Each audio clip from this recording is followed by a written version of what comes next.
All right, welcome to Plug and Pay, a talk show where we invite interesting payroll professionals from all around the world to talk with us about interesting topics that shape today's payroll industry. We release new episodes every couple of weeks, and you can find those episodes on YouTube, on our YouTube channel, or on LinkedIn. So for today's episode, I'm very excited to have Rob Falkner with me. Rob is Head of Global Payroll at Mercury Engineering, and he has a tremendous amount of experience having worked in various different roles, payroll roles, in a number of different multinational companies across a variety of industries, ranging from social media to high tech, all the way to professional services. So Rob, fantastic to have you on the program today. Thank you so much for joining us. I'd love to kick it off just getting a little bit of an intro about your background and the kind of roles you've held in your payroll career. Sure. Hi, Mark. Thanks a lot for having me. Good to be here. So payroll. I've been in the industry now for 16 years, I believe it is now. I think during that time, I've been fortunate enough to kind of have a very varied career in terms of both company-wise, but also kind of what side of the fence of payroll I'm on. So I mean, I've seen it from the provider side, I've seen it from the customer side, and I've seen it in-house, I've seen it outsourced. I've kind of seen, you name it, I've kind of seen it over the years, which has really kind of rounded my career and kind of given me a real insight into how the industry works. I managed to obtain a lot of contacts, a lot of knowledge through that.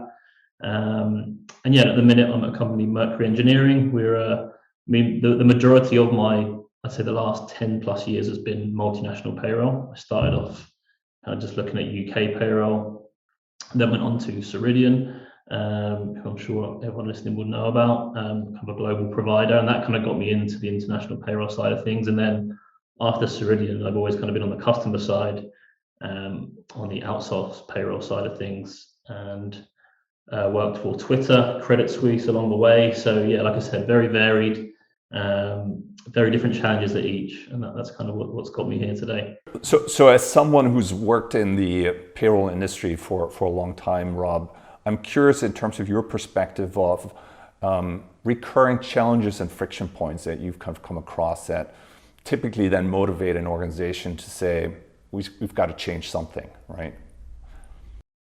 Yeah, and I think when it comes to kind of global payroll, what companies often do is, I mean, often you find yourself in a situation where a company is growing at a fast rate, and all of a sudden they've gone from operating in one country to operating in 10 countries before they really know what's happened.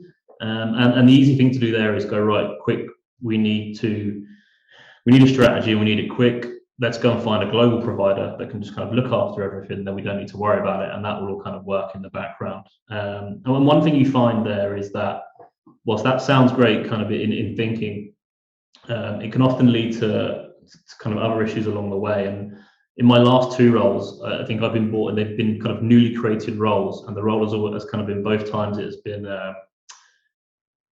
this is the current strategy, we've implemented this kind of 2 years ago, this is how we currently work, we want you to kind of come in, see if you think it's working, and if it's not. And I mean, both occasions, it's kind of often been, well, maybe it's not really at its optimum, because there was the decision was kind of made without payroll being involved almost. That decision to take that strategy is made without payroll being involved, or without a global payroll manager in place, because I mean, it's still kind of a change in, I mean, I think the role itself of global payroll manager is still kind of, that's not new to the market, but I think you're seeing more and more of that kind of role being introduced as companies are now largely global companies. So in that regard, I think, yeah, it's kind of we need to move fast. We just need to make sure that we do this and we're covered, because the other big worry is obviously payroll. You kind of, the minimum expectation is 100% success. You know, it's kind of, everyone has to be paid on time, and if people aren't paid on time, then no one's going to want to work. So we need to get that sorted really quickly,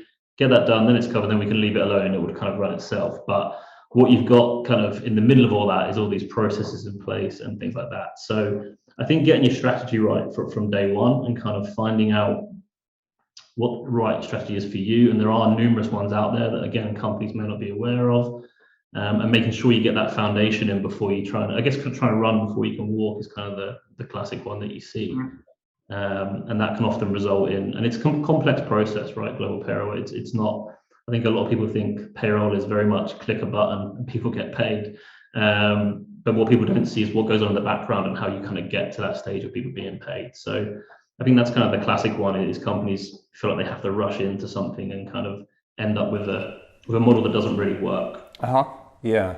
No, that's interesting, and I suppose just picking up on that. So you mentioned that sometimes there's decisions made or changes being introduced without payroll actually being immediately involved, and then of course sometimes there's changes that are coming sort of from the inside, from payroll, right? Hey, we're kind of experiencing a challenge here. We want to change. We want to transform, and you've touched on this already a bit, but I'm curious on your perspective in terms of these different types of changes or drivers for changes.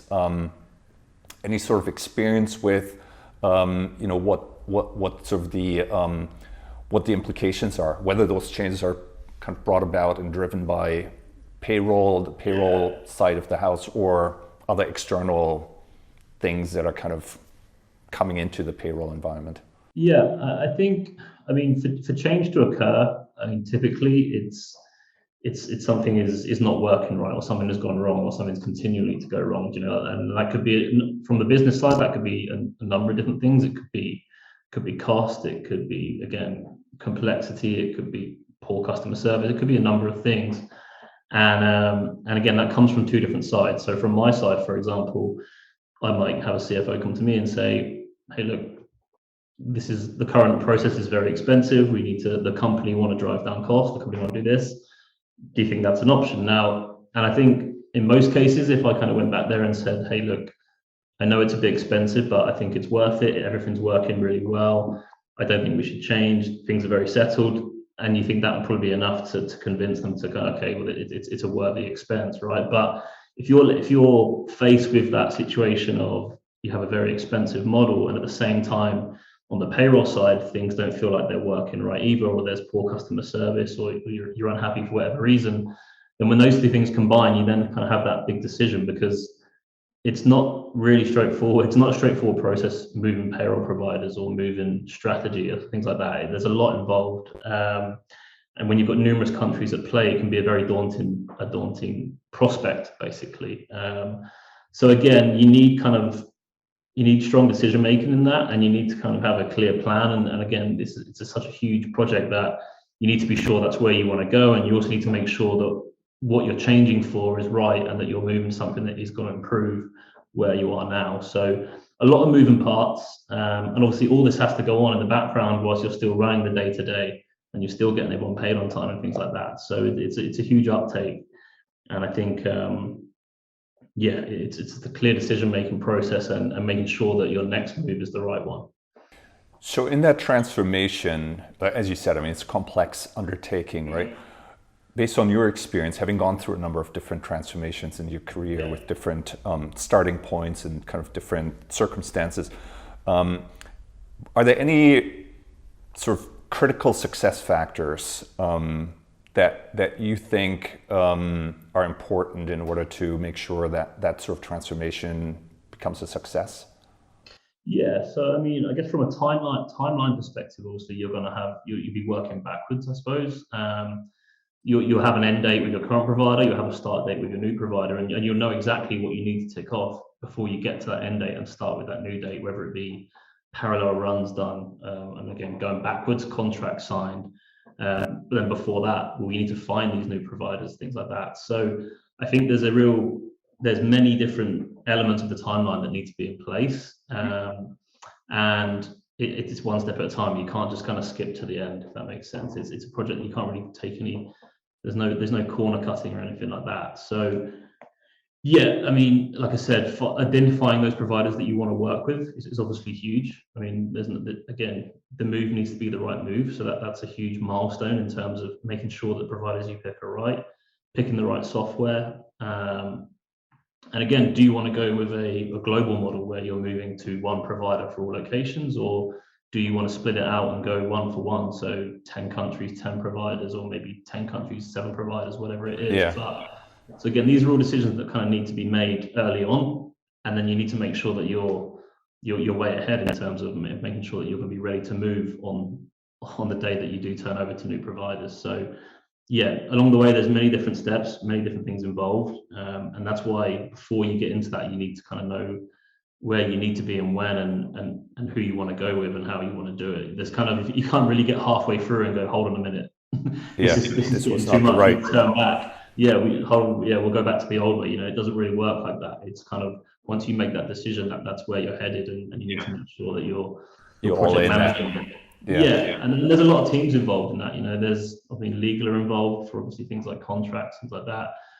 Internal security to make sure obviously your new providers kind of match up, and again, confidentiality, things like that, data, GDPR, everything. Obviously HR need to be on board with anything new as well. So even though it's your team that is undertaking this project, it involves numerous teams within the organization, going as far as kind of your GL process and things like that. So yeah, that's something that you have to bear in mind before you go ahead, and it's something that can't be taken lightly, and you need to make sure that what you're getting into, where you're going, is where you want to be going. Yeah.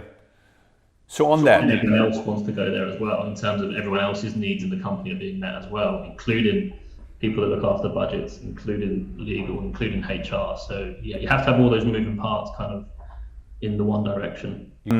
Now, talking a bit more about going through that sort of change process and transformation, in your experience, do transformation projects in a payroll context fail often? Is that a real industry issue? Yeah, I guess it's how you would categorize fail, I guess. I mean, in terms of, like I said earlier, kind of once you decide you're making that move, you're making it either way. Do you know what I mean? There is no kind of, you never end up in kind of the middle of nowhere. But I guess the measure of success, I think, is at the end of it, are you in a better place now than when you were when you started, right? Because that's kind of the whole point of the project in the first place, is to kind of improve that side of things. So I think there could be some failure in terms of when a company says, right, we don't like what we are now, and then they move to something that may be very similar or sounds better at the sales stage, or maybe, but then when you come out of it, you're actually kind of saying, well, hold on a minute, what actually is different here? We've kind of gone through all that work, but are we actually better off? So I think, yeah, definitely there would be failures in there, and they might not, like I said, they might not kind of be obvious in terms of you've tried to move and you haven't. It's, you've moved over, but have you achieved those things that you set out to in the first place? So yeah, I definitely think there would be instances there where pretty often where companies do that, and they move from one thing and they almost sign up for the same thing again. So yeah, it's definitely a pitfall that I think would be pretty common. So it looks like the grass is greener on the other side. You make a change, but once you get there, you just find out that you're kind of back to square one. Correct. Yeah. Okay. Yeah, and kind of got the same. It's the same but different almost, And I think that might be why maybe a lot of companies may hesitate to make such a big change. Again, like I said, it's such a big thing moving these providers that it's not something you want to be doing on a yearly basis. It's a year to do it for a start. Like it can take up to 12 months to implement these projects. So no, I think it's definitely, the grass is always green. That can often play a part, and you just want to really avoid that at all costs where possible. Yeah. That was actually going to be one of my other questions is, why are companies, if they're not kind of going through the transformation, what's keeping them from going through that transformation? And I think in a way you already, started answering that question. It's just the size of the undertaking, or what? Yeah, I think, and obviously with these things as well, you sign up to contracts and things like that, and you have a certain contract length. So I mean, there are probably times where you feel like you can't move, even if you'd want to. But I do think there's probably a lot of instances out there where companies have just been not afraid, probably the wrong word, but too hesitant to actually make that move and kind of rock the boat as such. Because again, you're talking about paying people here, and what can happen is, well, again, questions from maybe higher up in the organization will be, well, hold on a minute, are we paying everyone on time? Yes. How are we getting there? Well, we don't really like how we're getting there. That's one of the reasons we want to move. And the answer could be, well, look, we are paying people on time, we're achieving that. So therefore, let's stay where we are and not make that change. So, and again, budgets can be involved. Like it's what you may be saving in the long term by moving. It might be it's an expensive uptake to start with in terms of implementations, things like that. So again, there's a lot of moving parts involved. And yeah, I think those moving parts can often scare companies. And obviously, there's lots of companies out there that are happy with their offering, right? I'm sure there's plenty out there that are happy with their provider and things are going well. I mean, I wouldn't say perfect. Nothing's ever, especially in the way things work today. But yeah, I think for those guys that are unhappy, you probably still do have that percentage of companies that are still very wary about moving, mainly probably because of what I just said in terms of, are you swapping one thing for the same thing? And that all comes down to kind of doing your research and finding what's out there. And I do think that's why you're probably seeing a lot more global payroll manager roles these days, or kind of newly, like for example, my last two roles have been newly created roles at the time of taking them. And I think that's because companies are now understanding the importance of the payroll piece a bit more, and realizing that they do need kind of experts in that area, rather than just making these decisions from a company point of view, or from this works in the US, so therefore it must work everywhere else. Kind of, again, that's something else you might have seen over time. But yeah, I think there's just a lot more, not respect for it now, but there's kind of a lot more importance placed on it in terms of getting it right and having the correct payroll strategy in place. Just picking up on what you just said, Rob, one of the things that kind of struck me is you talked a bit about the motivation to change, and I'm curious in terms of the motivation. In my mind, probably can be quite different between someone who's actually in the payroll function, responsible for making sure that payroll is executed properly and everyone gets paid well, versus the executive team that kind of sits above and has a different view on how complicated or hard it is. You said at the very beginning, people sort of have this expectation that it should just be push the button and everyone gets paid. So in your experience, do you see how do you reconcile that, maybe in a way, or do you see sort of very different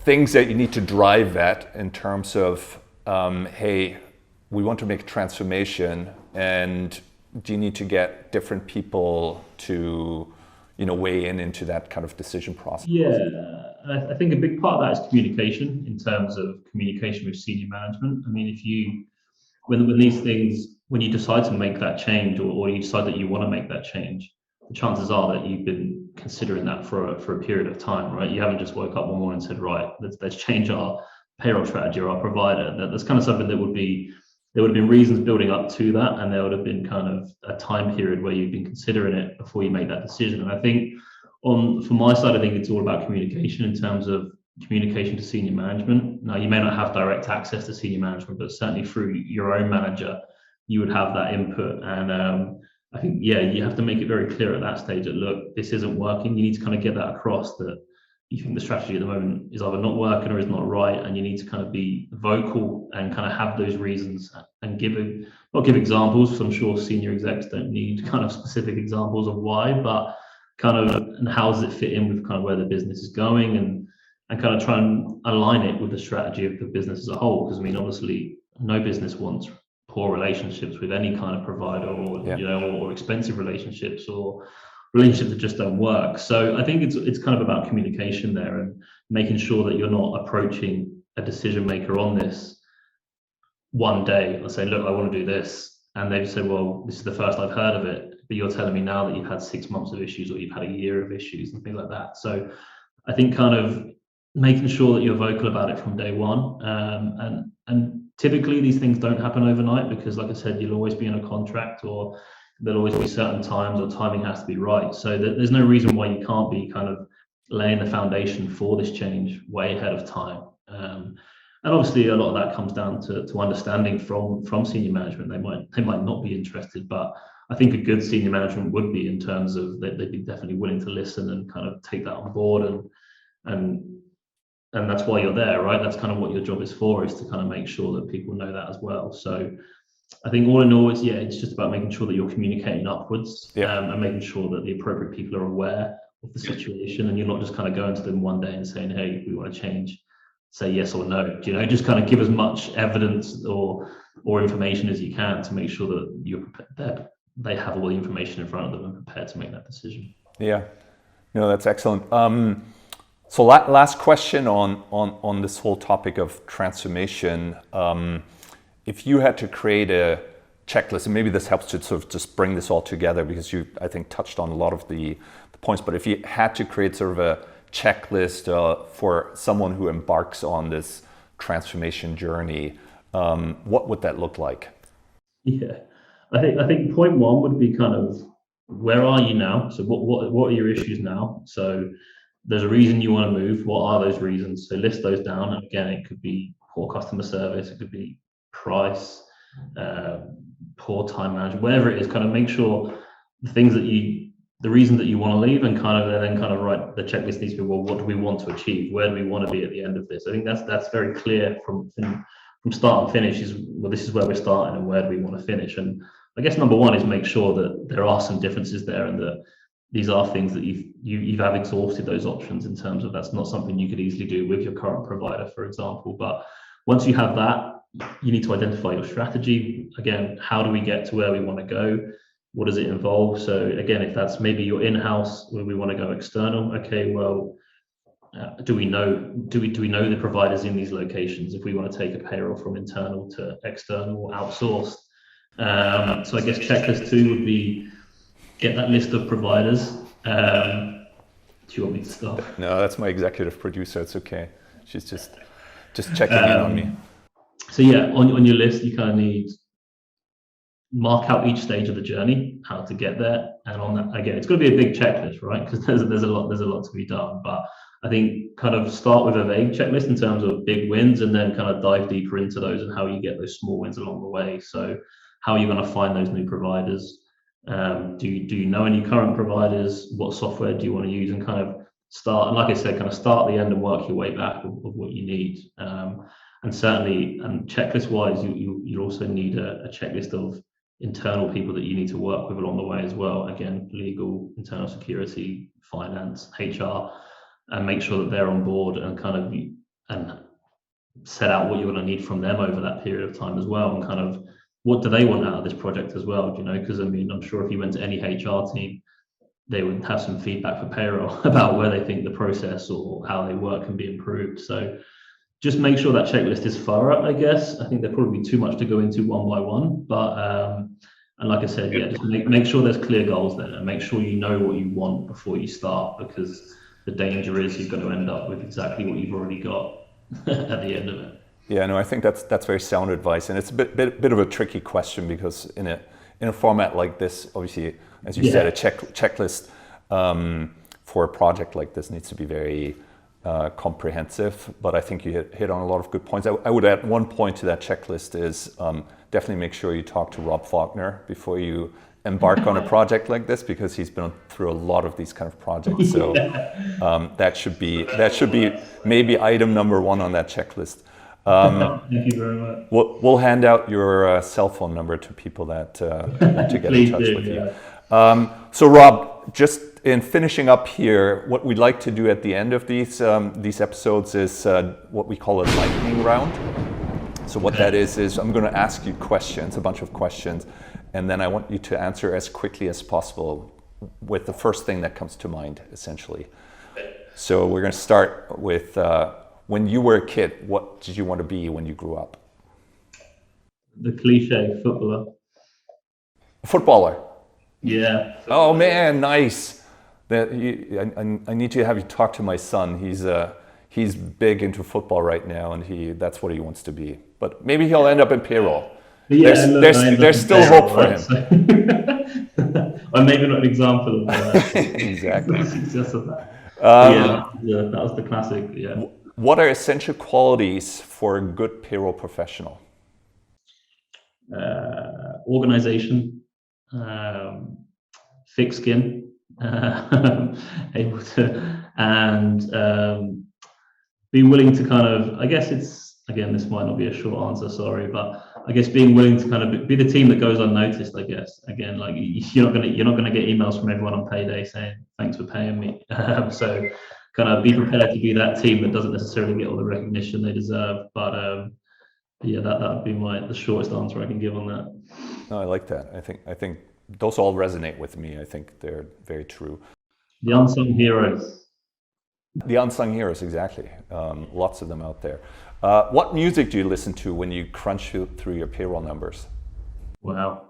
I mean, if I'm being brutally honest, over the last 2 years during lockdown, it's been Coco Melon, shoving kids in front of the TV whilst you're trying to work. So, yeah, I'd love to say something cool there, but yeah, it's been nursery rhymes and cartoons for the last 2 years. I like it. That works too. And last one, if payroll were sport, what kind of sport would it be? Wow. What sport? We'll go team sport. What do you want? I'll go cricket. Cricket? Why cricket? Constantly getting things thrown at you and you've got to deal with them. I like that. Yeah. I was taking you for more like, I thought you were going to go more the rugby route. That's like, bare knuckles, you just got to kind of plow through it. But I like cricket. You get stuff thrown at you and you just got to bat it away. Yeah, you're just batting things away constantly. Very good.